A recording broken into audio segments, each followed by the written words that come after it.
पापों से घिरे हुए जो पापी है, जिनमें श्री कृष्ण स्मरण की इच्छा नहीं है, ऐसे मनुष्य के लिए मृत्युलोक में तथा परलोक में यात्रा के समय श्री कृष्ण चिंतन के सिवाय और कोई दूसरा उपाय नहीं। जी भगवान ने साफ कह, हे ब्राह्मण, राह खर्च नहीं है बेटा।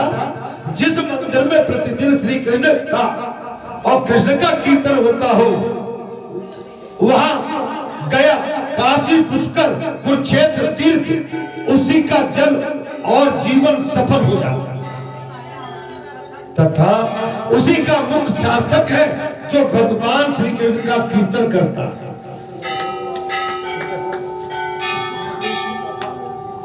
उसी का जीवन सार्थक है। जिसकी जिज्ञा सदा कृष्ण कृष्ण का कीर्तन करती है और जिसने एक बार भी हरि इन दो अक्षरों का उच्चारण कर लिया, उसने मोक्ष के लिए जाने पर कमर कस ली है। समस्त पापों का भस्म कर डालने वाले मुझ भगवान के नामों से जितनी शक्ति है, उतना पातक कोई पातकी मनुष्य कर नहीं सकता। कृष्ण कृष्ण के कीर्तन से मनुष्य शरीर और मन कभी शांत नहीं होता।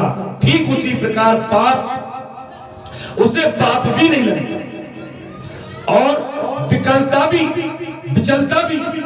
और चंचलता भी नहीं होती है। जो श्री कृष्ण मोक्षदायिनी रूपी पथ्य का कलयुग में त्याग नहीं करता, उसके चित्त में पाप रूपी रोग कभी पैदा नहीं। पाप रूपी रोग आप इससे बचें।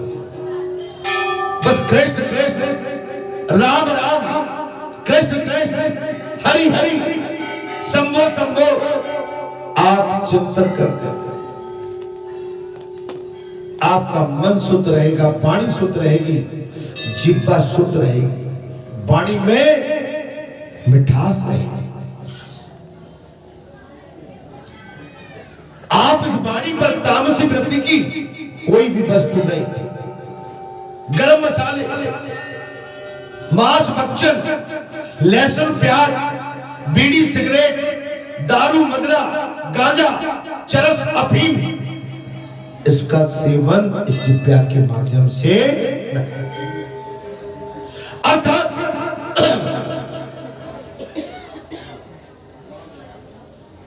श्री कृष्ण नाम का कीर्तन करते हुए मनुष्य की आवाज सुनकर दक्षिण दिशा के अधिपति यमराज उसके 100 जन्मों के पापों का परिमार्जन कर देते, पापों को नष्ट कर देते। दक्षिण दिशा में यमराज रहते हैं। भगवान श्री कृष्ण का कीर्तन संकीर्तन सुनने के बाद दक्षिण दिशा में बैठे हुए यमराज उसके करोड़ों पापों का विनाश कर देते। सैकड़ों चंद्रायन और सहस्त्र पराग व्रत से जो पाप नष्ट नहीं होता, वो कृष्ण कृष्ण के कीर्तन से चला जाता है। गुरुदेव भगवान की जय। कृष्ण कृष्ण के कीर्तन से चला जाता है। श्री कृष्ण नाम का उच्चारण करने से मेरी अधिकाधिक प्रीति बढ़ती है। कोटि कोटि चंद्र ग्रहण और सूर्य ग्रहण में स्नान करने से जो फल बताया गया है, उसे मनुष्य कृष्ण कृष्ण कीर्तन मात्र से पा लेता है। जैसे सूर्य किरण के ताप से बर्फ गल जाती है, ठीक उसी प्रकार श्री कृष्ण कीर्तन से गुरु पत्नी गमन और स्वर्ण की चोरी आदि महापातक नष्ट हो जाता है।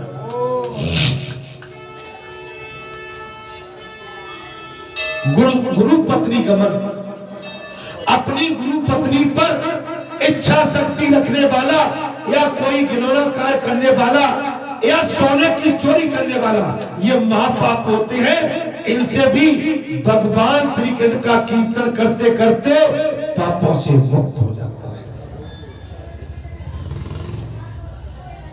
हे ब्राह्मण, गमन आदि मां पापों से युक्त मनुष्य भी अंत काल में एक बार श्री कृष्ण का कीर्तन कर ले तो उसके पाप मुक्त हो जाता है। जो जिह्वा कली काल में श्री कृष्ण के गुणों का कीर्तन नहीं करती वो दुष्टा मुंह में न रहे।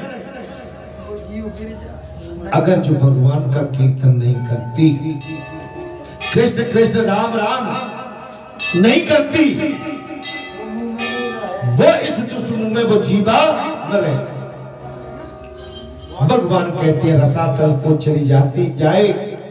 जो कलयुग में श्री कृष्ण के गुणों का प्रयत्न पूर्वक कीर्तन करती है वो जिह्वा अपने मुख में है, मुख में हो या दूसरे के मुख में वंदना करने योग्य होती है। जो दिन रात श्री कृष्ण के गुणों का कीर्तन नहीं करती वो जिह्वा नहीं, मुख में कोई पापमयी लता है। मैंने कई बार कहा आप गांव में, गली में, शहर में, दरबार में, घर में, परिवार में, नातेदारी रिश्तेदारी में, समाज में, लेकिन राम राम कृष्ण कृष्ण जो भी है, राम कृष्ण, राम सीता, श्री कृष्ण कृष्ण कृष्ण। सुदामा जी ने वही तो कहा। सुदामा जी के लिए सुदामापुरी बना दी गई महाराज भगवान ने, लेकिन सुदामा जी ने उस महल में नहीं घुसे, घास फूस की उसी अटारी में नहीं, उसी झोपड़ी में नहीं। एक ही काम, कृष्ण कृष्ण कृष्ण कृष्ण कृष्ण कृष्ण कृष्ण कृष्ण कृष्ण कृष्ण कृष्ण कृष्ण कृष्ण कृष्ण कृष्ण कृष्ण कृष्ण कृष्ण। बस यही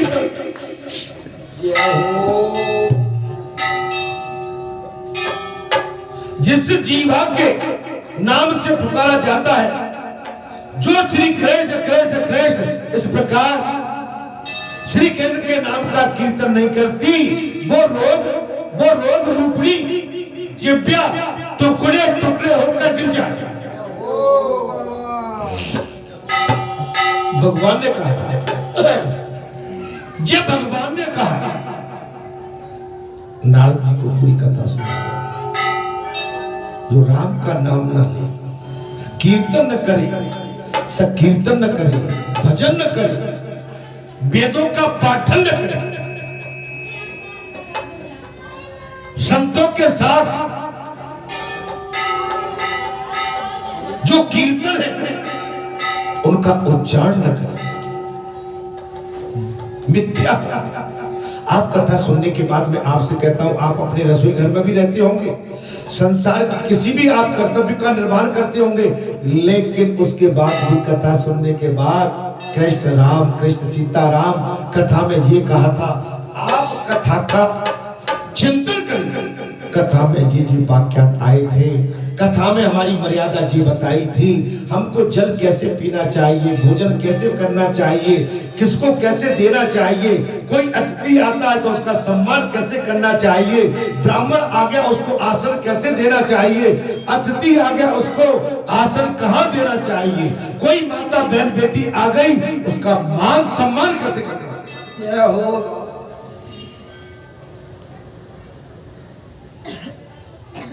अब तो खाली खड़े खड़े होकर भोजन होने लगे। जी है कृत भोजन, क्या है? बैठ, पहले तो नीचे जमीन में बैठ के पट्टी पट्टी कोई भी आसन डाल के बैठते थे उस भोजन करने में, और आज के भोजन में बहुत। चलिए उसके बाद फिर टेबल कुर्सी लगी, वो भी ठीक लगा, लेकिन अब तो टेबल कुर्सी भी गायब। अब तो ये रखा तुम्हें जो खाना है लो प्लेट और खड़े हो गए।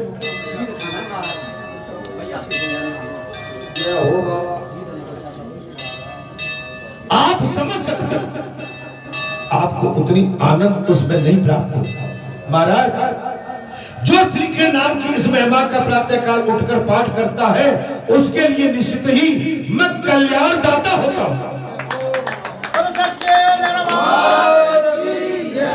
जो तीनों संध्याओं के समय श्री कृष्ण के महात्म्य पाठ का पाठ करता है वो जीते जी संपूर्ण कामनाओं को और मरने पर परम गति को प्राप्त होता है। बालाजी महाराज की जय। तो हे ब्राह्मण देवता भगवान कहते हैं, हे ब्राह्मण अब मैं ध्यान का वर्णन करता हूं। धन्यवाद। क्या हो? बोले मेरा ध्यान कैसे करना चाहिए? बोले हे ब्राह्मण देवता मैं अब ध्यान का वर्णन करता हूं। बोले मेरा ध्यान कैसे करना चाहिए? बोले शोभाशाली उद्यान से घिरी हुई एक स्वर्णमयी स्त्री है, उसमें जगमगाते हुए रत्नों का बना हुआ एक प्रकाशमान मंडप है, उसके भीतर कल्प वृक्ष शोभा पा रहा है और उसके नीचे उद्दीप्त रत्न में सिंहासन है और जिसके ऊपर कमल का आसन है और उसके ऊपर बाल गोपाल श्याम सुंदर श्री कृष्ण विराजमान।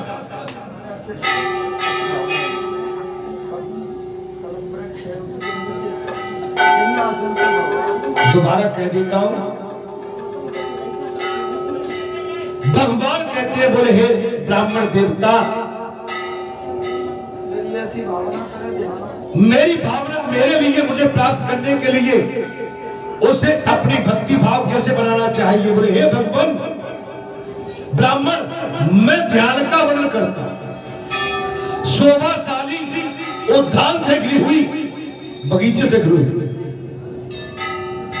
एक स्वर्णमयी स्त्री है, एक सोने की नगरी है। भगवान की नगरी कैसी है? कैसी है? सोने की। उसमें जगमगाते हुए रत्नों का बना हुआ एक प्रकाशमान मंडप है, सोने के खंभ, मंडप बना है, हीरे जवाहर रतन मणि विभिन्न प्रकार के मंडप उसमें मंडप में जगमगा रहे हैं। उसके भीतर कल्प वृक्ष शोभा पा रहा है। मंडप के भीतर एक कल्प वृक्ष शोभा पा रहा है। उसके नीचे उद्दीप्त रतन में सिंहासन है और उसके नीचे उदित एक सिंहासन है जिसके ऊपर कमल का आसन है, कमल पुष्पों का आसन है।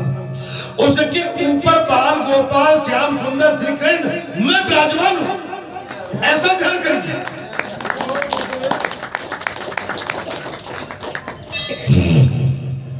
उनके श्री अंगों की कांति महानील मणि के समान श्याम है। उनकी अत्यंत बाल अवस्था है।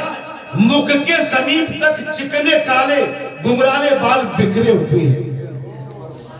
भगवान कह रहे छोटे छोटे बाल अवस्था में भगवान, उनके मुखाग्र बिंदु की ऐसी शोभा हो रही है मानो खिले हुए कमल पर ब्रह्मों के समूह छा रहे हैं। हे ब्राह्मण उनके नेत्र नील कमल के समान परम सुंदर है। फूल के समान खिले हुए गाल हिलते हुए कुंडलों से अतिशय सुशोभित हो रहे हैं। हिलते हुए कुंडल,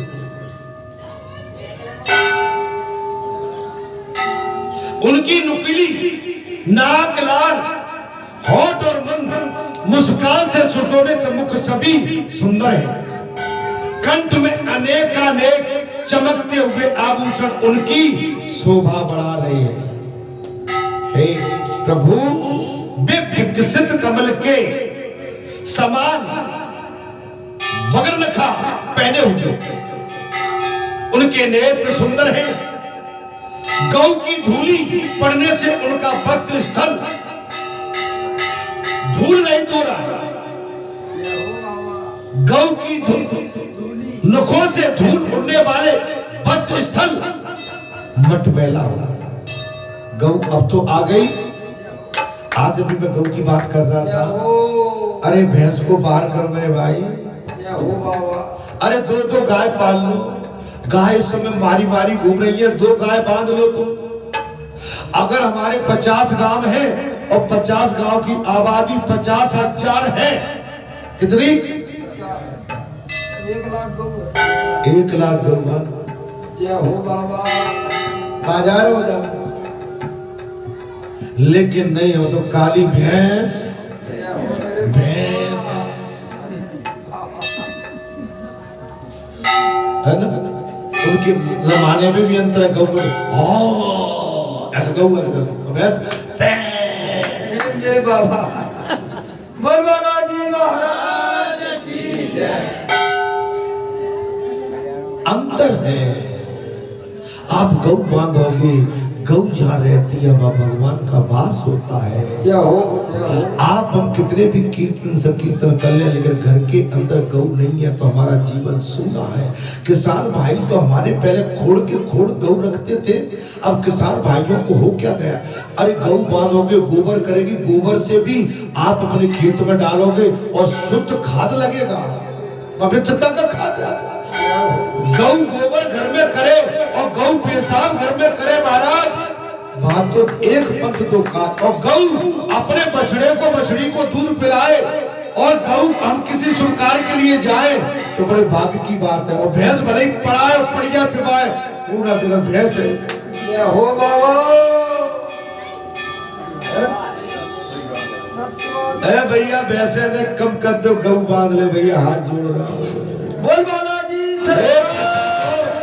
मैं अभी 2 दिन से रोड पे बैठा हुआ था, जो टेना को टेना लट देके इसको भगा देते हैं, तो बाजार में घुसा देते हो। अरे रे रे रे रे, अरे किसान हो तुम, तो किसान हो, तुम्हारे तो सब अन्न जल पान सब है, खेत है, खलिहान है, 2 गौनी है। क्या हो बाबा अरे एक भैंस हटा के 2 गौ रखो, धन्यवाद। पूर्ति हो जाएगी। उतना बाट मनोला घास फूस भी गौ नहीं खाएगी भैंस के लिए। तुम अभी मैं सोच बता रहे हैं 2000 रुपया 1700 रुपया कुंटल घुसारा, और भैंस इतना घुस खाते और गौ के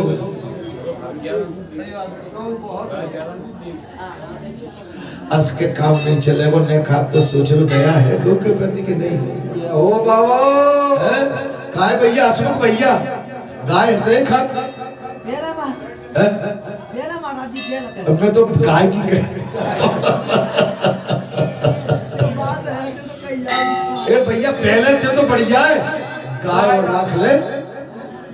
क्या कहें महाराज, बोल बालाजी सरकार गाय राख ले। क्या हो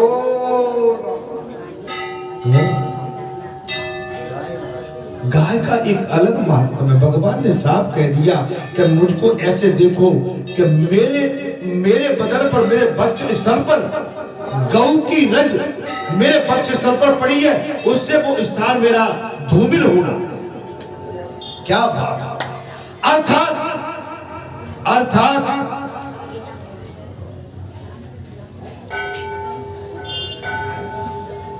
उनके सभी अंग हर्ष पुष्ट स्वर्ण में अलंकारों से उनकी दीप्ति बढ़ रही है।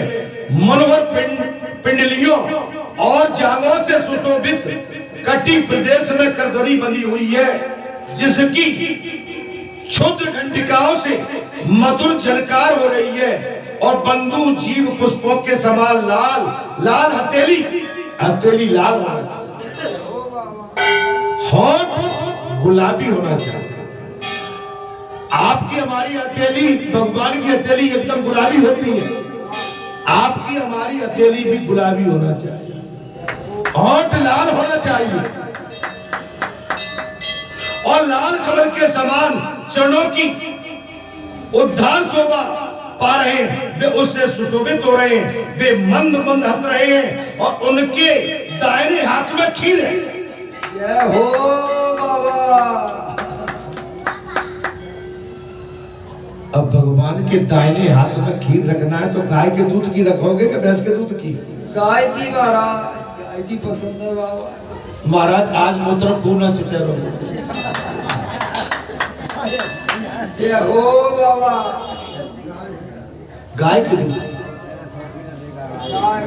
आप जो धर्म करते हो, एक चीज और आज बताने दो, तो वैसे गाय की कमी है, दूध की भी कमी है, लेकिन जो धर्म करते हो, कथा करते हो, कुछ भी करते हो, उसमें गौ का दूध आप अधिक से अधिक इस्तेमाल करो।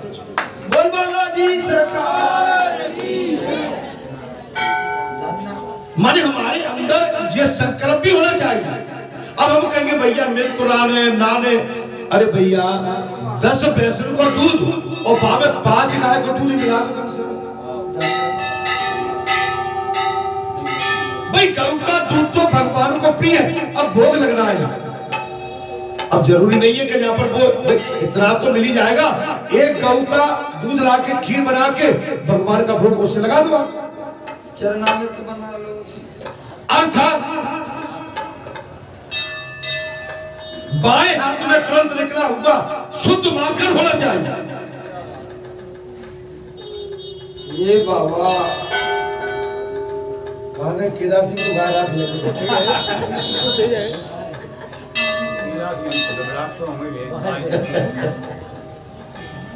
भैया गऊ रखना पड़ेंगे। पड़ेगी महाराज। काय भाई गिरधारी लाल, हाँ अब आसुम भैया से तो बात है गई हमारी। हाँ हमारे पंडित जी तो बहुत राखे गाय, हाँ इसलिए हम उनसे बोल ही नहीं रहे। गाय और गोपियां इन्हें घेर कर बैठी हुई है। कृष्ण भगवान का ऐसा ध्यान की विधि बताया ध्यान की कि गाय और गोपियां दोनों गाय और गोपिकाएं भगवान को बैठ के घेरे हुए। इंद्र आदि देवता भी उनके चरणों में मस्तक झुकाए बैठे हुए। शेष नाग और वज्र आदि से उपलक्षित उन देवादिदेव भगवान श्री कृष्ण का चिंतन करने के बाद भक्ति भाव से नम्र होकर प्रातः काल उनकी पूजा करें। हे नारद, और माखन मिश्री दही दूध एवं कमल आदि अर्पण करके उन्हें प्रसन्न करें। आप देखते गोवर्धन भगवान उठते हैं, दही लाओ और अधिक से अधिक गाय का दूध लाओ। जन्माष्टमी होती है, माखन लाओ, मिश्री लाओ और गऊ का दूध लाओ अधिक से अधिक। ऐसी कोई बात नहीं है कि गऊ का दूध 1 किलो, आधी किलो, 250 ग्राम, 300 ग्राम नहीं मिलेगा, सबको मिल जाएगा। आप 1000 आते हो, 2000 आते हो, अगर आधी किलो भी दूध लाए तो कितना दूध होता? जय हो बाबा।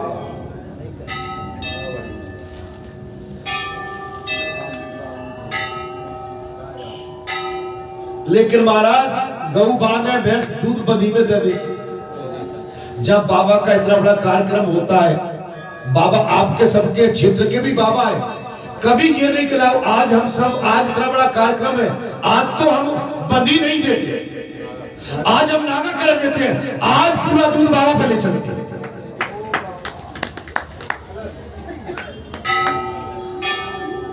यहाँ पर दूध खरीदना पड़ता है।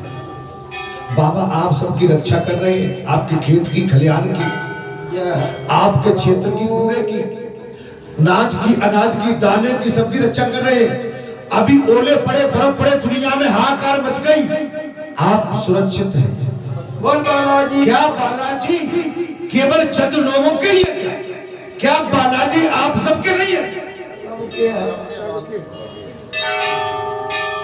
बाबा के स्थान पर इतने इतने पर्व होते हैं कि नहीं नहीं, आज दूध तो शुद्ध हमारे क्षेत्र बस्ती गांव से ही आएगा, लेने की जरूरत नहीं है। आप ये काम करके तो देखो।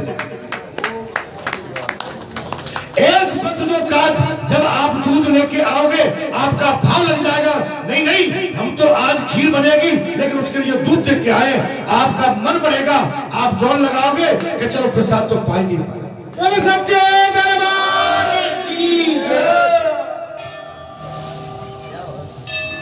इसमें मैंने क्या कह दिया? लेकिन बनी बांधे हम कह देंगे भैया आज की बनी मंदिर ले आए।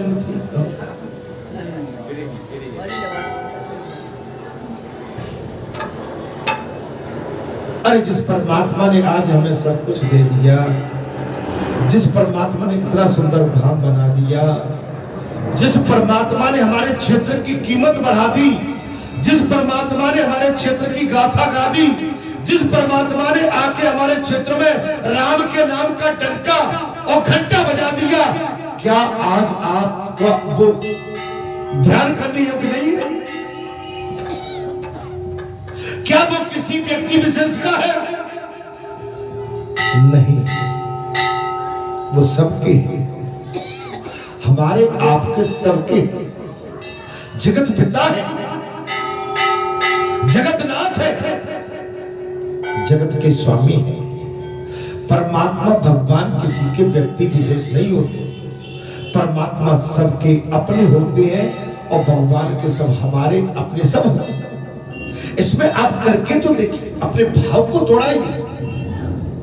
हनुमान जयंती अभी आ रही है, आप अपना भाव उसमें प्रकट करिए। क्या केवल कुछ परिवार, कुछ लोग, कुछ भक्त ये, अरे आप सब इसमें खुल के भाग। बोल बालाजी महाराज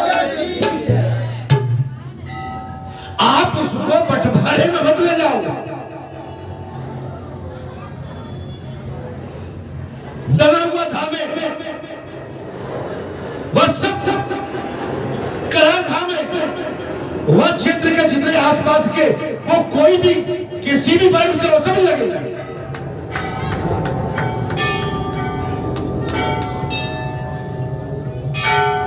भगवान को बना के बन के तो देखो, और आप सबका सहयोग है। लेकिन मैंने दूध की बात कही है, दूध जैसे महापर्व आ गया, हम दूध को नहीं, आप तो बालाजी पर जी पर्व है, आज हम भले ही 10 किलो दूध होता है, 5 किलो दे दो, लेकिन 5 किलो को, 2 किलो को, 1 किलो को बचा के लाओ। आज इतना तो हमें बालाजी में दान करना है।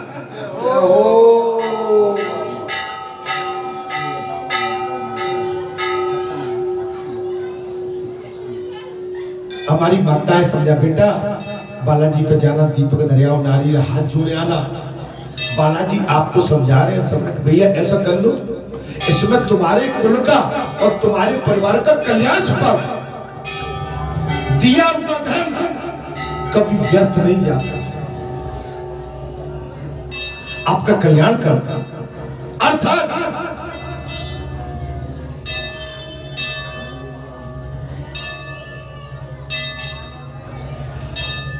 जो मनुष्य प्रतिदिन प्रातः काल आस्तिक भाव से युक्त होकर सदा इसी प्रकार भगवान श्री कृष्ण का पूजन करता है, वो शीघ्र ही इस लोक में समग्र लक्ष्मी को प्राप्त कर लेता है।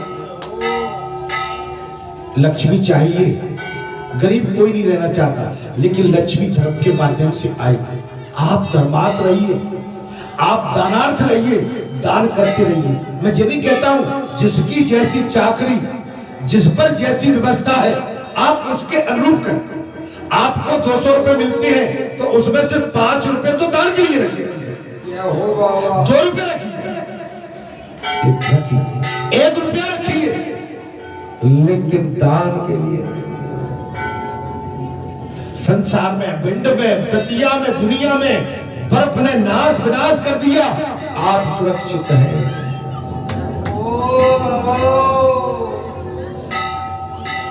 अभी देखता हूं कितना ये सरसों कटेगी तो आप लोग कितना ये अपना बाबा का ध्यान रखना। जय हो महाराज। मेरी माता तो कहती है बालाजी पर डाल जाइए, मांगे आप बालाजी कमाए के धर गए, तो मर गए पानी दे दे कर झूठ। हाँ ठीक है, नाम मान तो रद बड़ा वो कहा बच्चों का मांगे ध्यान जुड़न, बस तो बालाजी पटक। भगवान भी कहता है कि तुम मेरे लिए जैसा सोचते हो ना, वैसा तुम फिर घर में भी वैसा ही खाओ, बचा बचाया भाकर भूखा तुम बेचे आए, लेकिन टटेरे की भांति चलोगे। टटेरे ये हो, तुम्हारी गाड़ी टटेरे की रहेगी मां। तुम्हारी गाड़ी कभी मजबूत नहीं हो सकती जिस गाड़ी के चक्के का कभी धुरा नहीं उतरे, और तुम्हारी गाड़ी के धुरे उतरते ही रहेंगे। धुरा जानते हो, गाड़ी के पहिया में धुरा चढ़ता, जिन नहीं मोड़े नहीं जानते धुरा, धबा धबा धबा धबा। बोल बालाजी।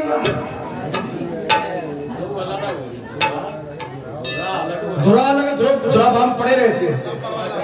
हाँ, और धबा पूरा रहता है, वो ऊपर पट्टी सी डाल देते हैं, ठीक है।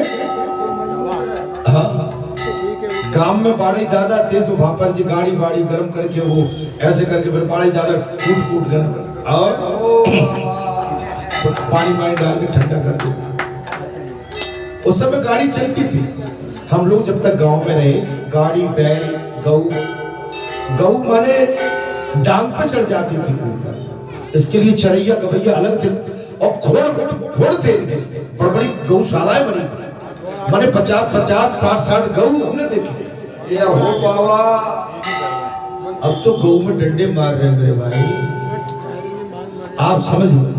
अर्थात कथा की ओर आता और मृत्यु के पश्चात शुद्ध परम धाम में गमन करता है। उनका लोक मनोहर मंत्र पहले ही बतलाए हुए, उसका नाम है श्री मध्यमीदर मंत्र, माने दामोदराय नमः। आप इस मंत्र का जाप करते रहिए। भगवान स्वयं करें, बोले हे ब्राह्मण, इस मंत्र के कौन कौन से अधिकारी हैं उनका वर्णन सुन लो। भगवान ने कहा है ब्राह्मण है, इस मंत्र का उच्चारण करने वाले कौन कौन अधिकारी हैं, कृपया करके इसको सुने। इस मंत्र राज का उपदेश किसी अयोग्य व्यक्ति को नहीं देना चाहिए जो इसका महत्व न जाने, भाव नहीं लगा, उसको नहीं देना चाहिए। यह शीघ्र सिद्धि प्रदान करने वाला एक रहस्य, इसके लिए यत्न पूर्वक इसकी रक्षा करनी चाहिए। आलसी, मलिन, कलेशग्रस्त और दम्भी, मोहयुक्त, दरिद्र, रोगी, क्रोधी, रागी, भोग लोलुप, दोषदर्शी, ईर्षालु, ईर्षा रखने वाला, सठ, कटुवाणी और अन्याय पूर्वक धन कमाने वाला, पर स्त्री में आसक्त करने वाला और विद्वानों का बैरी और मूर्ख, अपने को पंडित बताने वाला, व्रत भ्रष्ट, जीविका के कलेश से युक्त, चुगलखोर, दृष्टिचित, बहुभोजी और निरापूर्वक चेष्टा वाला, दुष्टों का नेता,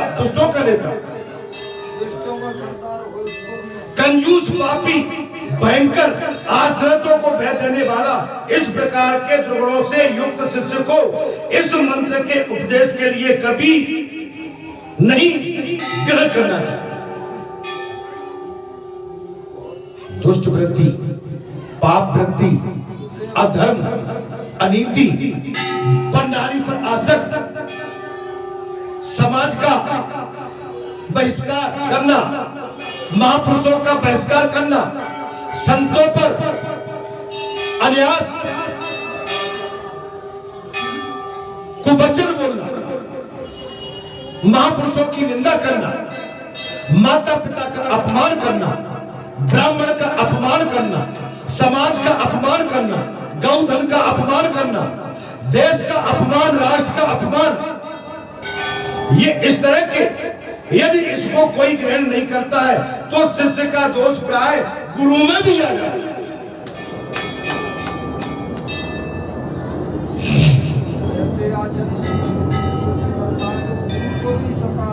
वो गुरु को भी सताएगा। आप समझिए कैसे उसे बचना है महाराज। मैं आपके लिए दोबारा कहता हूं, उसको बात करें। आलसी नहीं होना चाहिए, मल नहीं होना चाहिए, क्लेश देता रहता हूं, हमेशा क्लेश देता हूं, दम्भी, नीच, मोहयुक्त, मोह में पड़ा, दरिद्र हो, दरिद्र, आलसी, रोगी, क्रोधी, रागी, संसारीवादी, भोग विलासता में, जो संसार की विलासताओं में लिप्त हो, दोषदर्शी हो, जिसको दोष लग गया, और दूसरे का दोष, जिसको पंचों द्वारा दोष लगाकर मुक्त किया गया, ईर्ष्या रखने वाला, सठ हो, कटुवादी, कड़वे वचन निरादर करना, अन्याय पूर्वक धन हड़पने वाला, पर स्त्री पर आसक्ति रखने वाला, विद्वानों का बैरी हो, कथावाचक उनसे बैर रखता हो, मूर्ख अपने को पंडित बताने वाला, कोई मूर्ख हो लेकिन अपने आप को पंडित बताने, व्रत तो करता हो लेकिन उसके बाद भी व्रत में भ्रष्टता रखता हो, उसमें दारू पीता हो, मांस मदिरा का सेवन करता हो, सिगरेट बीड़ी पीता हो, तामसी भोजन करता हो, लहसुन प्याज खाता हो, गरम पदार्थ खाता हो। समझ में आ गई? जीविका के कले से युक्त चुगलखोर हो, दृष्टि जिसकी दृष्टि घूमती रहती, चंचल, बहुभोजी, बाहुबली, अधिक भोजन करने वाला और निर्यातपूर्ण चेष्टा रखने वाला और दुष्टों का नेता बनता हो, राक्षसों का नेता बनता हो, कंजूस हो, पापी हो, भयंकर आश्रितों को भेद देने वाला, जो सभी को अपने असुरपन से भयभीत करने वाला, ऐसे से दूर रहिए, बचिए। भगवान ने साफ कर दिया। इस प्रकार के दुर्गुणों से युक्त शिष्य को इस मंत्र के उपदेश के लिए कभी ग्रहण नहीं करना चाहिए। हे ब्राह्मण, यदि कोई ग्रहण करता है तो शिष्य का दोष प्राय गुरु में भी आ जाए। मंत्री का दोष राजा में, स्त्री का दोष पति में और शिष्य का दोष गुरु में आ जाता है। आपका मंत्री चापलूस हो और स्त्री दोष से गिरी हो तो उसका दोष भी उसके पति में आ जाए। इसमें कोई संदेह नहीं है, भगवान ने कहा। इसलिए गुरु को चाहिए कि वो सदा शिष्य की परीक्षा लेकर उसे ग्रहण कराए। सील लग गई? सील अभी सील लगे कि नहीं लगे? अरे भाई, तुम तो एक तरह की पढ़ाई में ही अलग कर दे, हम सब सीख गए। नहीं, वो ऐसा नहीं है। माने तुम इतनी देखो, आश्रम आश्रय का मतलब कथावाचक व्यास गद्दी का मतलब है कि आप सब ज्ञानी हैं, परम ज्ञानी बैठे हैं, बुद्धिजीवी बैठे हैं, अनाज ग्रहण करते हैं, जल ग्रहण करते हैं, वायु ग्रहण करते हैं, आप में शुद्धता भी रहती है। लेकिन वेद व्यास गद्दी का महत्व है कि जब इस गद्दी से जो उच्चारण किए जाते हैं उनको ग्रहण करना। और गुरु दीक्षा लेने के बाद आप अगर बात को उथल पुथल करते हैं तो आप पाप कमाते हैं। बोल बाबा जी सरकार की जय।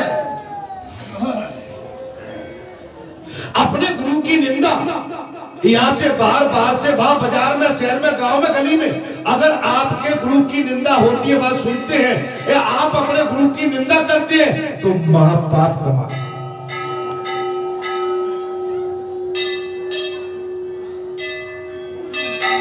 अगर गुरु आपकी मक्खन पॉलिसी करता रहे, तेल मालिश करता रहे तो वो गुरु पर पाप चढ़ता रहे। गुरु भैया जो सीधी सच्ची और धर्म और सत्य नीति से शिक्षा देता हो, जिसमें कि उस अपने शिष्य का परम कल्याण छुपा।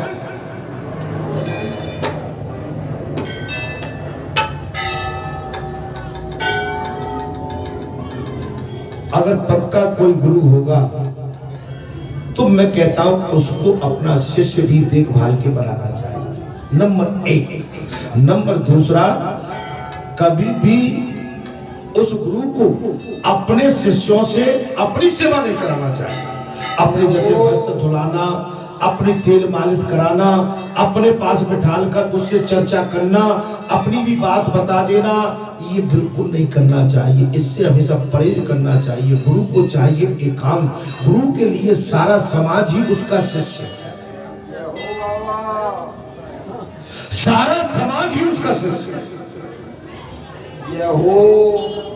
ये जितने भी बात अपवाद विवाद जे आश्रमों में आते हैं, गुरु सारे का सारा उससे कोई गलत काम करा लेते हैं, बस दबाव में रह के और चेला हावी होके उनको ब्लैकमेल करते हैं। महाराज आपने सुना होगा, जब तुम अपने कपड़े धुलवाओगे, अपनी चड्डी बनियान धुलवाओगे, आप अपनी मालिश करवाओगे, आप उसको अपने पास रखोगे, आप टेढ़े मेढ़े होके बात करोगे, यहाँ तो बढ़िया बोले महाराज जी बढ़िया बने, और वहां टेढ़े अरे तो वो तो पकड़ रहा है उस बात को कि जिज्ञासा गुरु भैया वहां तो बिल्कुल शुद्ध बन के नहीं, ऐसा नहीं, वो जी जहाँ तो खुद आंकड़ा बना बैठा है, टेढ़ा है। आप अपनी कमजोरी, और गुरु को अपनी कमजोरी कभी रखना भी अपने पास नहीं देते। गुरु भैया जो अपनी कमजोरियों को बिल्कुल साफ करता चला जाए, हर कमजोरी को साफ करता चला जाए। उस गुरु को चाहिए कि जो उसके अंदर कमजोरी दिखती है कि मेरे अंदर जो महा कमजोरी है, वो अपनी कमजोरी को साफ करता हुआ चला जाए। वही सब महाराज ये तो है। अब गुरु क्या 3-3 4-4 चेला, गुरु एक मालिक ले तो पकड़ ले लगा जा, अब बैठ वासना भाई तुम मालिक तो अखाड़े में जानो, कहाँ जानो, पहलवानी करोगे काम है? अरे गुरु को अखाड़े में थी जाओ, मालिश करना है, अपना तेल वेल लो खुद लगा लो, फिर बैठ जाओ, एकांत में रहो।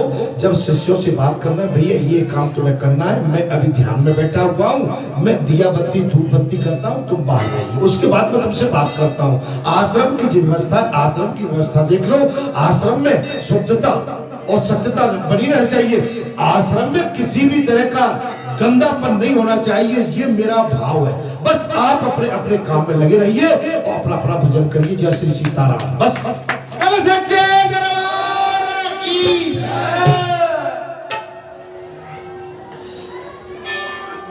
लेकिन गुरु ही उसमें लिप्त हो जाएगा तो शिष्यों को तो पड़ी क्या महाराज। अर्थात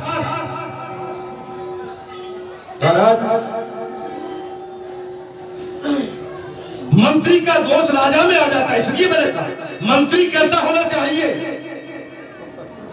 बीरबल जैसा। कैसा महाराज जी?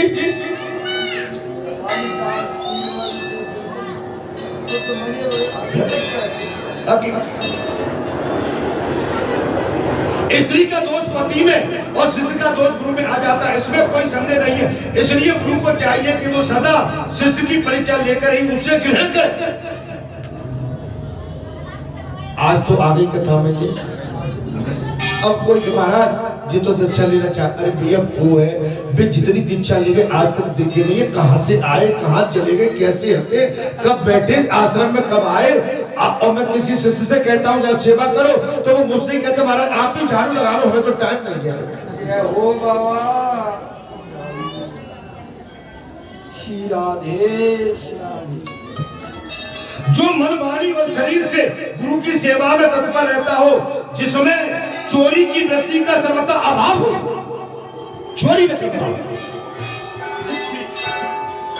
आज सुबह से कथा में आई ये बात, जो आश्रम से आपको काम मिलता है वो 100% शुद्ध होना चाहिए, उसमें किसी भी प्रकार की गांठ नहीं लगना चाहिए।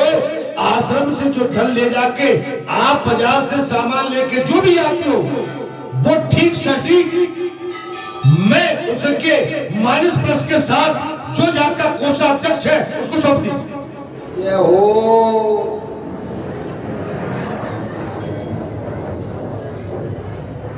क्यों हंस रहे हो?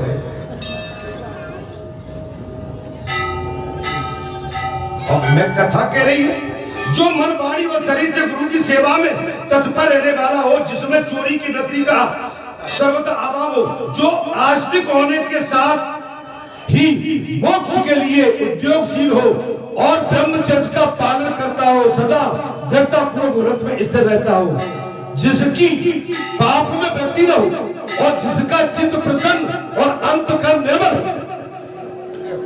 क्रोधी न हो, कलेशी न हो, प्रसन्न चित्त रहता है। रोबा करना ही न करता हो जबरदस्ती का, क्या हो हमेशा खुश रहता है। जैसे हमारे हसमुख भैया हंसते ही रहते हैं, जिसमें सत्यता का अभाव हो, जो स्पष्ट न हो, सुनने के बाद भी न मानो। और कथा कह रही बुरा मत मान जाना भैया, नहीं को कहोगे तो आज हम तो मार डाले सफा है। तो मैं तो पढ़ लो जाया करें।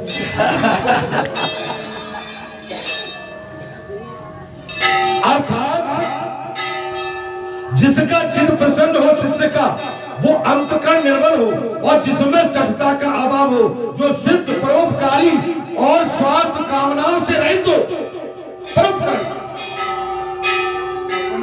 अब कोई कहे कि भाई ये स्कूटर का जहां में पेट्रोल जल गई बू मुझे डरा दो, कहा है डॉक्टर साहब,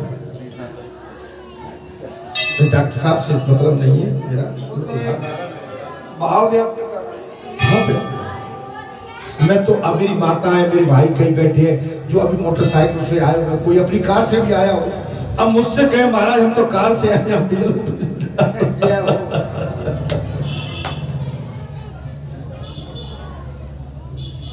अपने तन मन और धन से गुरु को संतुष्ट रखने वाला हो, आश्रितों को प्रसन्न रखने वाला हो, जो आश्रित है उनको प्रसन्न रखने वाला और पवित्र हो। भगवान कहते हैं नारद, ऐसे ही शिष्यों को मंत्र का उपदेश देना चाहिए, अन्यथा नहीं। समर्पण हो। क्या सब लोग ठीक ठाक है भैया, गुस्सा मत हो, मैं तो कथा बाज रहा हूँ जय हो है ना, मैं किसी पे आक्षेप नहीं लगा रहा, ये कथा है। अर्थात अब गुरु का लक्षण बताता हूं, हमारा गुरु कैसा होता, ध्यान सुनिए हमारा। जय हो। अभी तो शिष्य की बात चल गई, गुरु की बात सुन लीजिए।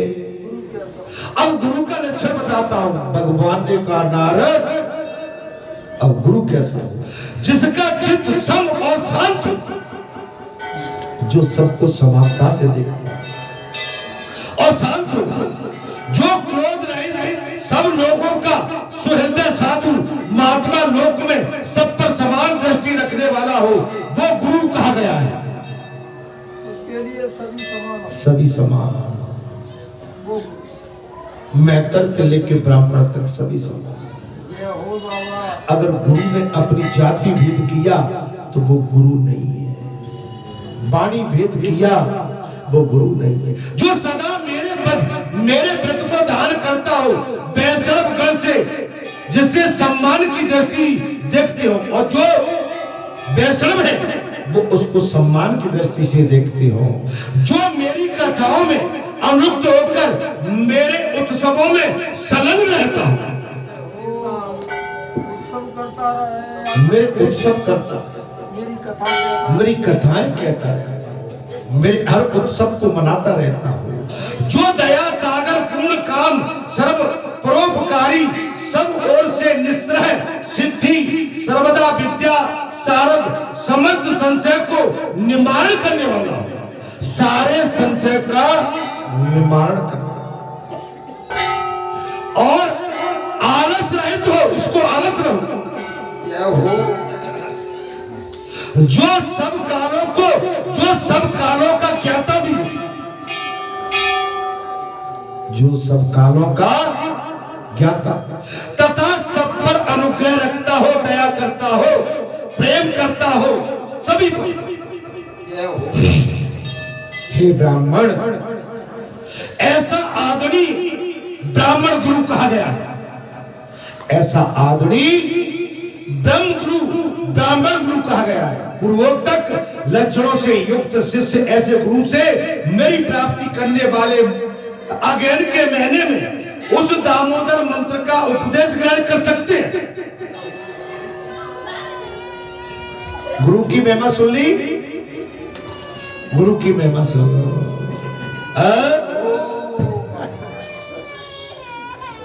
समानता जो मेरे वर्ग का है, जो फलाना है, जो छोटा है, जो बड़ा, स्वयं मठाधीश बन के बैठ जाए और बड़े अपनी गद्दी लगा, ये नहीं समानता। गुरु का मतलब है जब भगवान कन्हैया ने अवतार लिया वृंदावन में, और वृंदावन में कन्हैया अपनी मित्र मंडली के साथ, स्वयं ब्रह्म थे, भगवान थे, लेकिन मित्र मंडली में धूल में ही बैठ जाएगा। वो ऊंच नीच का भेदभाव नहीं जानते थे, वो सभी को समानता से देखते थे, वो वर्ग विशेष को महत्व नहीं देते थे, वो हर जीव को महत्व देते थे। जय बाबा। गुरु ऐसा होना चाहिए।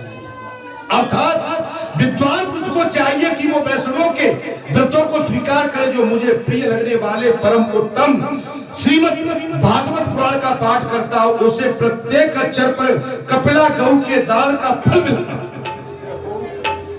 मेरा भागवत जो मेरी कथाएं भागवत कहता है, उसे प्रत्येक अक्षर पर कपिला गौ का दान का फल मिलता दान का फल है।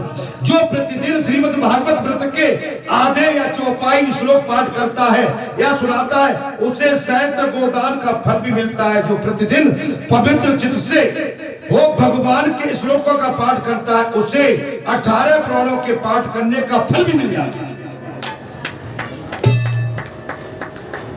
ये आधा श्लोक भी बोले। जहाँ नित्य मेरी कथा होती हो, जहाँ वैष्णव स्थित होते हो, जो सदा मेरी पूजा करते हैं, वो मनुष्य कलयुग के बाहर होते हुए भी जो कलयुग में अपने घर पर प्रतिदिन भगवत शास्त्र की पूजा करते हैं, उसके ऊपर मैं हमेशा प्रसन्न रहता हूँ। जय हो। ये कथा कभी आपने सुनी क्या है? नहीं महाराज। किसी भागवताचार्य ने सुनाई क्या? अरे या तो राम नाम की लूट है, लूट सको सो लूट, अंत काल पछताओगे तो प्राण जाएंगे छूट। बिगड़ टिकट की गाड़ी चल रही है। बोल बालाजी महाराज की जय। अब 11 लाख में 51 लाख में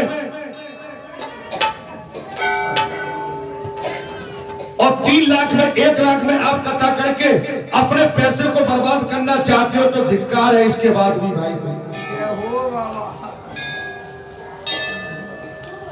20 साल से लगातार भगवान की कथा चल रही है। 20 साल। जय हो। अगर किसी कथा वाचक को बुलाते तो तुमसे 200-300 करोड़ रुपया ले गया होता। जय हो। जय हो बाबा।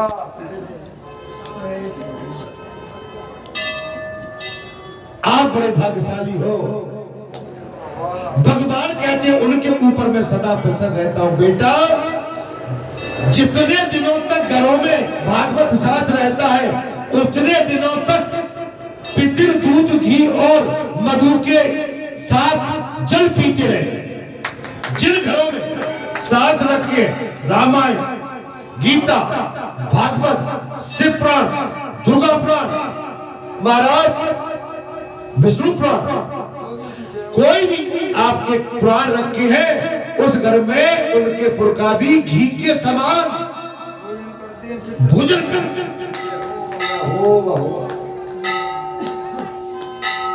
रख लिए होंगे। सभी के घर में रामायण भागवत कथा होगी, सभी के घर में होगी, सभी ठीक है।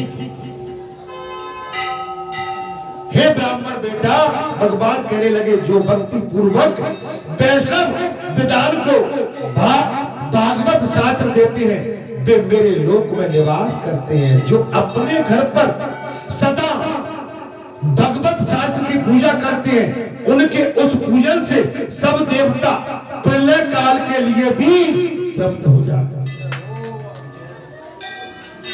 प्रलय काल में भी तृप्त हो जाते हैं। तृप्त हो जाते हैं। सदा मेरी प्रसन्नता के लिए सबको भगवान अंत में क्या कहते हैं? सदा मेरी प्रसन्नता के लिए। भगवान कह रहे बेटा नारद, जो सदैव मेरी प्रसन्नता के लिए सबको वैष्णव शास्त्रों का संग्रह कराना चाहिए, कलयुग में जहाँ जहाँ परम पवित्र भागवत शास्त्र रहता है, वहाँ मैं संपूर्ण देवताओं के साथ सदैव निवास करता हूँ। बोल बालाजी महाराज की जय। जहाँ मेरी कथा चलती है,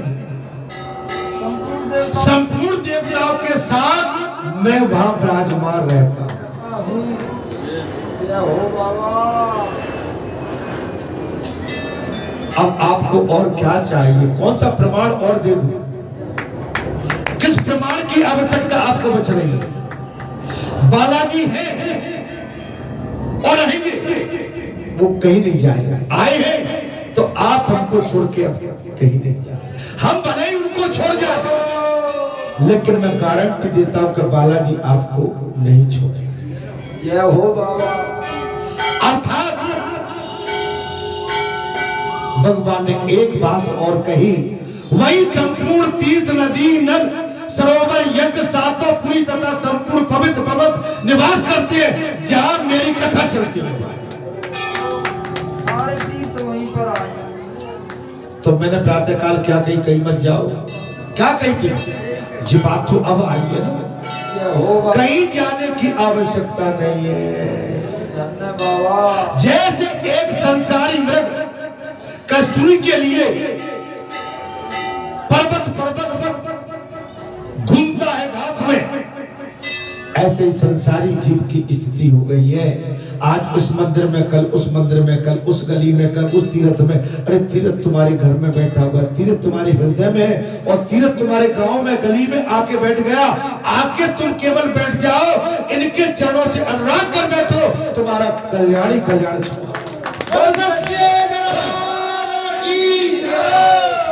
अष्ट सिद्धि में बन के दाता, असवर दीन जानकी माता।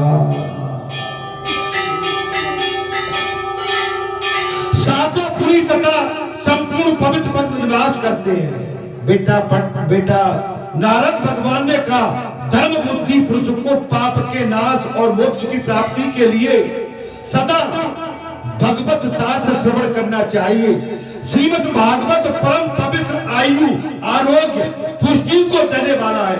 इसके पढ़ने और सुनने से मनुष्य सब पापों से मुक्त हो जाता है।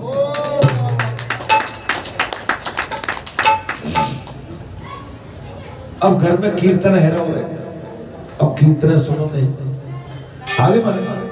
अब मैं उदाहरण देता हूं, मैं ज्यादा बड़ी बात, यहाँ तो सब बढ़िया, कभी कभी मेरे साथ संसारी जमेवड़ा जुड़ जाता है। क्या हो जाता है? जमावड़ा। और जिस घर में मैंने जन्म लिया है वहां मेरी बातों को अब मैं सुनता रहता हूँ, सब अपने माने समाज। अब हम बात हो रही है संसार, मैं जो सोचता हूँ क्या हो गया, इनको हो क्या गया, इनको कौन सा रोग लग गया, इतना बढ़िया सुंदर इनको सब मिल गया, बालाजी की कृपा हो गई, तुम्हारा सब कुछ बढ़िया चल रहा है। कभी कभी माने विचलित जब होते हैं तो तुमको हो क्या गया है। आप ये नहीं सोच रहे कि हमारे घर में, हमारे गांव में, हमारी गली में, नदी में, कुआं में, तालाब में, गली में, मोहल्ले में, बस्ती में ये कौन आके बैठ गया है भैया। और जो बाका कुछ थोड़ा सा अंश है वो हमारे साथ भी बैठा हुआ है, लेकिन वो देख रहा है टिकटिकी लगाए, और तुम कितने सियाने बन के कहाँ चले जा रहे हो। ये बाबा आप समझ सकते, मैं अनुभूति करता हूं, मैं किसी पे दोष नहीं लगा रहा, लेकिन संसार की वृत्ति इतनी है कि पवित्रता, शुद्धता और महापुरुष, भक्त, संत, महात्मा, त्यागी, बैरागी इनकी पहचान नहीं करते हैं। वो केवल अपनी उधेड़ में लगे।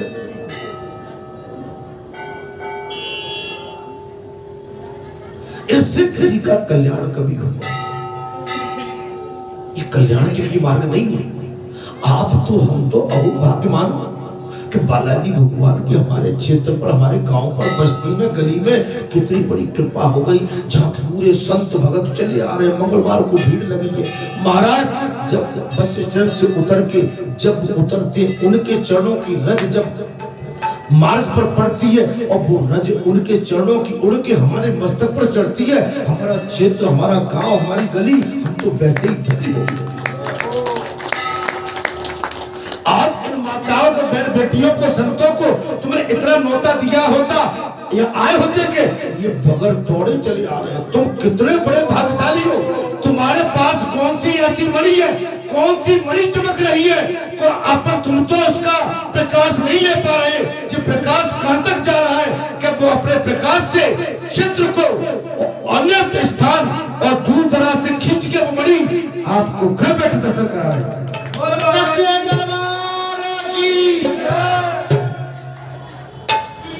घर बैठे दर्शन करा रही है। वो मणि कौन सी है क्या बलैटा धाम में बैठ के वो मणि सभी को आकर्षित कर रही है, सभी को अपनी ओर खींच रही है। अरे तुम तो धन्य हो गए। जब गंगा घाट पर भगवान पहुंचे, केवट खुश हो गए देख के प्रभु को, क्योंकि उनको पूर्व जन्म की याद आ गई। पहचान लिए। केवट ने भगवान को पहचानने में संदेह नहीं किया।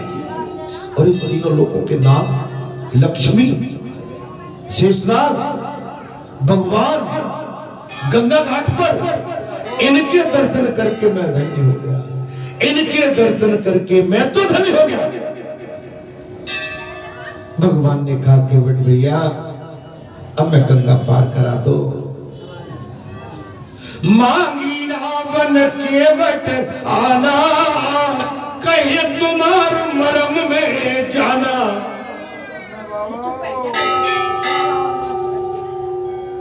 केवट से भगवान ने नाम मांगकर कहा, मित्र केवट हमें गंगा पार करा दो। केवट समझ गए महाराज, केवट ने जान लिया कि तो तीनों लोगों के तारने वाले मुझसे कह रहे कि हमें पार करा दो। ये संसार को पार करने वाले इनकी लीला क्या विचित्र है। ये जगतपति है, जिस संसार के हर जीव को पार लगा देते हैं।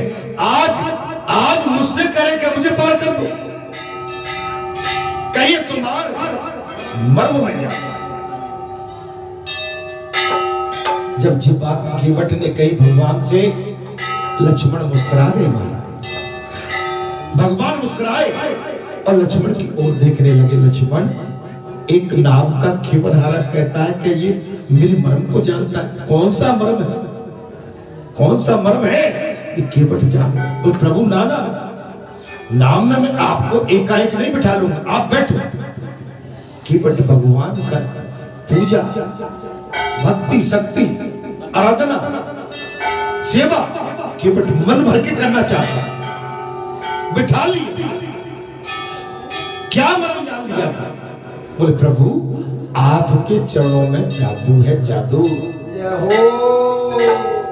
भगवान और मुस्कुराए, कैसा जादू है? बोले प्रभु हमने सुना है कि आप अपने चरणों से जिसको स्पर्श कर लेते हैं वो तो पत्थर, महाराज वो एक पत्थर सुंदर नारी बन जाता है। कहीं ऐसा ना हो आपने मेरे अपने चरणों से और मेरी नौका को स्पर्श किया और मेरी नौका कहीं स्त्री हो गई तो मैं अपने परिवार का पालन पोषण कैसे